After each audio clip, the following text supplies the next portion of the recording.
క్రీస్తునందు ప్రియమైన మీ అందరికీ ప్రభువైన యేసుక్రీస్తు నామములో వందనాలు తెలియపరుస్తూ ఉన్నాను.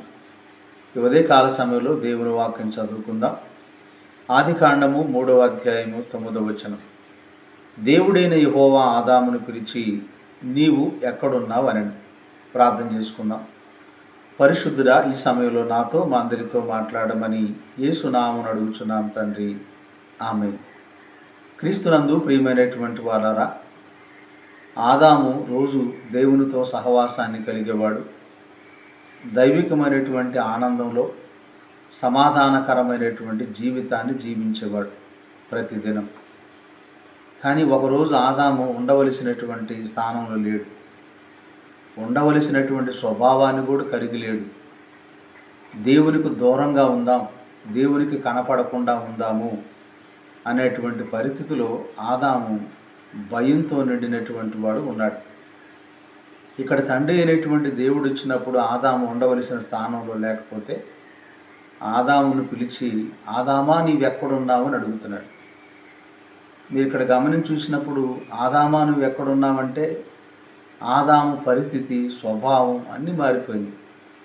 వీటన్నిటికీ కారణం ఏంటంటే అవిధేయత, పాపం, దేవుని మీద తిరుగుబాటు చేయటం అనేటువంటివి మనిషిని భయాన్ని, కలవరంలోకి, మానసికమైనటువంటి ఒత్తిడిలోకి తీసుకొని వెళ్తాయి. కళ్ళల్లోకి సూటిగా చూచి మాట్లాడినటువంటి పరిస్థితి, దగ్గరకు రాలేనటువంటి పరిస్థితి, సిగ్గుపడేటువంటి పరిస్థితి, మోమాట పడే పరిస్థితి. వీటన్నిటికీ కారణం ఏంటంటే యథార్థత లేకపోవటం, పాపం లేకపోవటం, ఉండవలసినటువంటి స్థితిలో లేనప్పుడు కలిగేటువంటి అనర్థాలు. ఇప్పుడు ఆదాము దేవుని యొక్క మాట మీరాడు. సర్పము మాట అవ్వమైనది, అవ్వమ్మ మాట ఆదామన్నాడు. ఇక్కడ అందరూ సాకులు చెప్పుకున్నారు తప్ప పాపాన్ని మాత్రం ఒప్పుకోలేదు. మీరు ఇక్కడ చూసినప్పుడు ఆదాము భయముతో నిండినటువంటి వాడుకున్నాడు. పాపము మనిషికి అవమానం తీసుకొస్తుంది, సిగ్గును తీసుకొస్తూ ఉంది. ద్వితీయోపదేశకాండంలో అంటాడు, నీవు నన్ను విడిచి చేసిన దుష్కార్యములు శాపమును, కలవరమును, గద్దింపును తీసుకొస్తూ ఉంటాయి. దేవాలయం దగ్గర దాకా వచ్చాడు, దేవుని దగ్గరికి రాలేకపోతూ ఉన్నాడు, దేవుని సన్నిధికి రాలేకపోతూ ఉన్నాడు. సొంకరి ఆకాశం వైపు కన్నులెత్తటానికి ధైర్యం చాలక రొమ్ము కొట్టుకుంటూ బాధపడతా ఉన్నాడు. ఈరోజు ఆదాము మీరు చూడండి, దేవుని దగ్గర దూరంగా ఉందాం అనుకుంటా ఉన్నాడు. ఈరోజు మీరు ఎక్కడున్నారు? దేవునితో సహవాసానికి రాలేక, ఒకవేళ మందిరం మానేసి, దేవుని సన్నిధిని మానేసి, దేవుని యొక్క వాక్యం చదవటం మానేసి, ప్రార్థన చేయటం మానేసి, దేవుణ్ణి ఆరాధించటం మానేసి దూరంగా ఉన్నారా? దేవుడు కూడా మిమ్మల్ని అడుగుతూ ఉన్నాడు, మీరు ఎక్కడున్నారు? మీరు ఏ స్థితిలో ఉన్నారు? ఏ పరిస్థితిలో ఉన్నారు అని దేవుడు మిమ్మల్ని ప్రశ్నిస్తూ ఉన్నాడు. ఏముంది మన దగ్గర సమాధానం? ఏంటి మన పరిస్థితి అనేది మనల్ని మనం పరీక్షించుకోవాలి. మీరు యోబు గ్రంథం 31వ అధ్యాయము 33వ వచనం కనుక మీరు చూస్తే, ఆదాము చేసినట్లు నా దోషమును దాచిపెట్టుకొని, ఆదాము దోషాలను ఏం చేశాడు? దాచిపెట్టాడు. పరిశుద్ధ గ్రంథం మనకి ఏమి నేర్పిస్తూ ఉంది? అతిక్రములు దాచిపెట్టువాడు వర్ధిల్లడు, దాన్ని ఒప్పుకొని విడిచిపెట్టువాడు కనికరింపబడతాడు. తర్వాత మహాసమూహమునకు భయపడి కోటాను కోట్ల దేవుని దూతలు, అక్కడున్న పరిస్థితులన్నిటికీ ఒకవేళ భయపడి, ఆదాము దేవుని కుమారుడు, ఇదిగో ఈరోజు పాపం చేశాడని సమూహానికి భయపడి, మీరు ఆకాను యెహోషువ పిలిచినప్పుడు ఎవరు చేశారు ఈ తప్పు, ఈ పాపం అంటే సమూహానికి భయపడి రాడు, చీట్లు వేసేంతవరకు రాడు.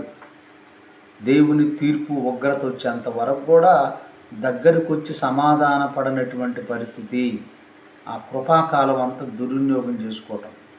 కారణం సమూహానికి భయపడి, నువ్వు భయపడేవాళ్ళు నీకు క్షమాపణ తీసుకురారు, నిన్ను భయపెట్టేటువంటి పరిస్థితులు నీకు రక్షణ తీసుకురాదు, నిత్య జీవాన్ని తీసుకురాదు. నువ్వు ఏ సమూహానికి భయపడి, దేనికి భయపడి ఈరోజు నువ్వు దేవుని దగ్గరికి రాలేకపోతా ఉన్నావో, ఇవన్నీ ఒకరోజు తీర్పుకి, నీ స్వనాశనానికే కారణమవుతుంది. కాబట్టి భయపడకుడి, మన దేవుడు, మన ప్రభువు నిన్ను సృష్టించినవాడు, నిన్ను నన్ను ప్రేమించినవాడు.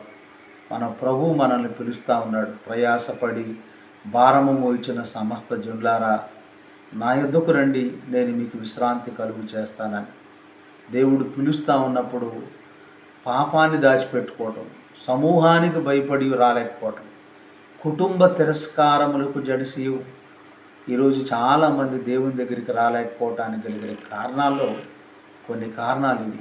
కుటుంబ తిరస్కారములకు జడిసి నీ కుటుంబం నీకు పాపక్షమాపణ తీసుకురాదు, నీ కుటుంబం నీకు రక్షణ తీసుకురాదు, నీ కుటుంబము నిన్ను నిత్యత్వంలోకి సమాధానకరమైన పరిస్థితుల్లోకి తీసుకొని వెళ్ళదు.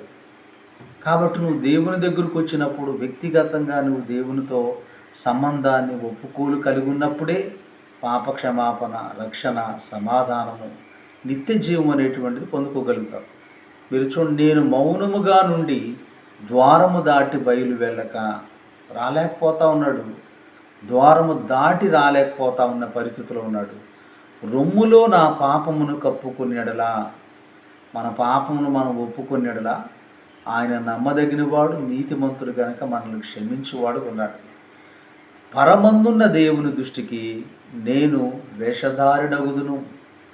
కాబట్టి ఇప్పుడు ఆదాము దేవుని దగ్గర ఎలా ఉన్నాడంటే వేషధారణ ప్రవర్తిస్తూ ఉన్నాడు, భయాన్ని ప్రవర్తిస్తూ ఉన్నాడు, దేవునికి దూరంగా ఉండాలని ఆశిస్తూ ఉన్నటువంటి వ్యక్తిగా కనబడతా ఉన్నాడు. అందుకని ఆదామును దేవుడు అడుగుతూ ఉన్నాడు, ఆదామా నీవెక్కడున్నావు అని అడుగుతున్నాడు. ఉండవలసిన స్థానంలో లేడు, ఉండవలసినటువంటి స్వభావంలో లేడు. దేవునికి దూరంగా ఉందామని నిశ్చయించుకున్నటువంటి వ్యక్తిగా ఆ వ్యక్తి మనకి ఇక్కడ కనబడతా ఉన్నాడు, ఆదాము. చూడండి, ఆదాము అవిధేయత వలన, రోమాపత్రికలో ఒక మనుషుని అవిధేయత వలన అనేకులు ఎలా చేయబడ్డారంటే పాపులుగా చేయబడ్డారు.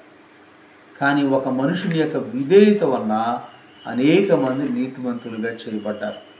మొదటి ఆదాము మనల్ని పాపంలోకి తీసుకొని వెళ్తే, పాపం వచ్చేటట్టుగా ప్రవర్తిస్తే, కడపటి ఆదాము మనం నీతిమంతులుగా మారటానికి, నీతిమంతులుగా మనం జీవించటానికి మనకు మాదిరికరమైన జీవితాన్ని జీవించి చూపించాడు. ఆయనే ప్రభు అయిన యేసుక్రీస్తు.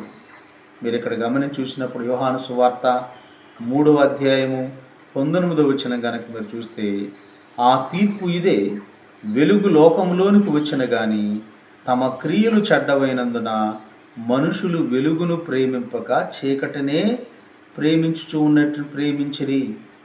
వెలుగు లోకంలో ప్రకాశిస్తూ ఉంది, తమ క్రియలు చెడ్డవైనందున వారు మనుషులు వెలుగును ప్రేమింపక ఏం చేస్తూ ఉన్నారంటే చీకటిని ప్రేమిస్తున్నారు. క్రియలు చెడ్డగా ఉన్నప్పుడు ఒక మనిషి దేవుని దగ్గరికి రావటానికి భయపడతాడు. మరి అందరి క్రియలు చెడ్డవే కదా. అయితే మనం దేవుడి దగ్గరికి వచ్చి మన పాపమును ఒప్పుకున్నప్పుడు మనల్ని దేవుడు క్షమించే దేవుడు, మన దేవుడు సమాధానపరిచే దేవుడు, ఆయన బిడ్డగా మనల్ని అంగీకరించే దేవుడుగా ఉన్నాడు. అందుకని మీరు ఎక్కడ చూడండి, దుష్కార్యము చేయు ప్రతివాడు వెలుగును ద్వేషించును, తన క్రియలు దుష్క్రియలుగా కనపడకున్నట్లు వెలుగునొద్దకు రాడు. దేవుని దగ్గరికి రాలేకపోవటానికి కారణం ఏంటంటే అక్కడికి వస్తే దుష్క్రియలుగా కనపడుతుంది తన క్రియలు. వాక్యము ద్వారా, పరిశుద్ధాత్మ ద్వారా దేవుడు మన పాపమును మనం ఒప్పుకునేటట్టుగా దేవుడు మనల్ని మాట్లాడతాడు. కాబట్టి తన క్రియలు దుష్క్రియలుగా కనపడతాయి. కాబట్టి అప్పుడు తన పాపాన్ని ఒప్పుకోగలుగుతాడు. కాబట్టి అవి కనపడకుండా ఉండాలంటే దూరంగా ఉండాలనుకుంటాడు. ఇక్కడేముంది, అక్కడ తన క్రియలు చెడ్డవైనందున రాలేకపోతా ఉన్నాడు. రెండోది, తన క్రియలు దుష్క్రియలుగా ఉన్నందున రాలేకపోతున్నాడు. కానీ సత్యవంతుడైతే తన క్రియలు దేవుని మూలముగా చేయబడి ఉన్నవని ప్రత్యక్షపరచబడినట్టు వెలుగునొద్దకు వచ్చును. కాబట్టి మనం దేవుని దగ్గరికి రావాలి, దేవుని మనం సమీపించాలి. దేవుని దగ్గరే మన యొక్క పాపమును, మన యొక్క దోషమును మనం ఒప్పుకునేటువంటి వారంగా మనం ఉండాలి. మీరు చూసినప్పుడు హెబ్రీయులకు రాసిన పత్రిక గనక మీరు గమనించి చూసినట్లయితే, హెబ్రీయులకు రాసిన పత్రిక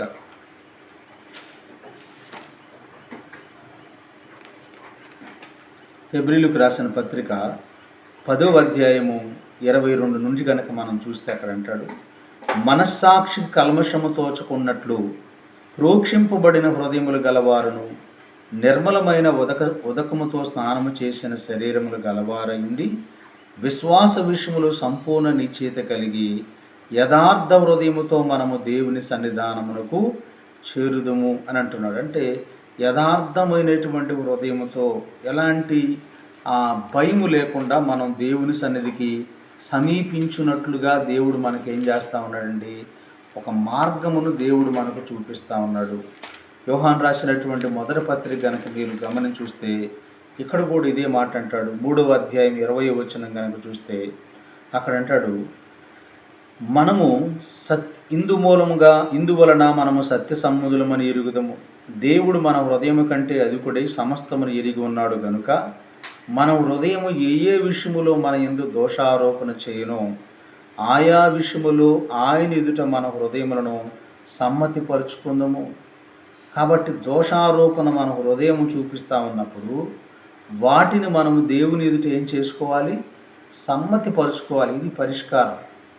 ఆదాము క్రియలు చెడ్డవుగా ఉన్నాయి, దుష్క్రియలుగా ఉన్నాయి. ఆదాము చేసిన పని పాపంగా ఉంది. దీన్ని బట్టి ఆదాము దేవుని దగ్గరికి రాలేకపోతూ ఉన్నాడు. ఎక్కడో ఉండవలసిన స్థానంలో ఉండకుండా దేవునికి దూరంగా ఉన్నటువంటి స్థానంలోకి, సహవాసానికి దూరంగా ఉన్నటువంటి పరిస్థితుల్లోకి వెళ్ళిపోయాడు.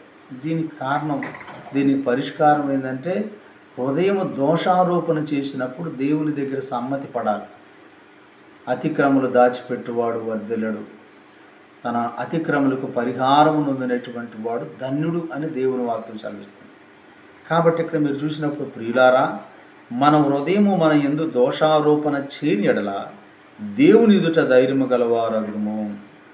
మరియు మనం ఆయన ఆజ్ఞలు గైకొనుచు ఆయన దృష్టికి ఇష్టమైనవి చేయుచున్నాము గనుక మనం ఏమి అడిగినను అది ఆయన వలన మనకు దొరుకును.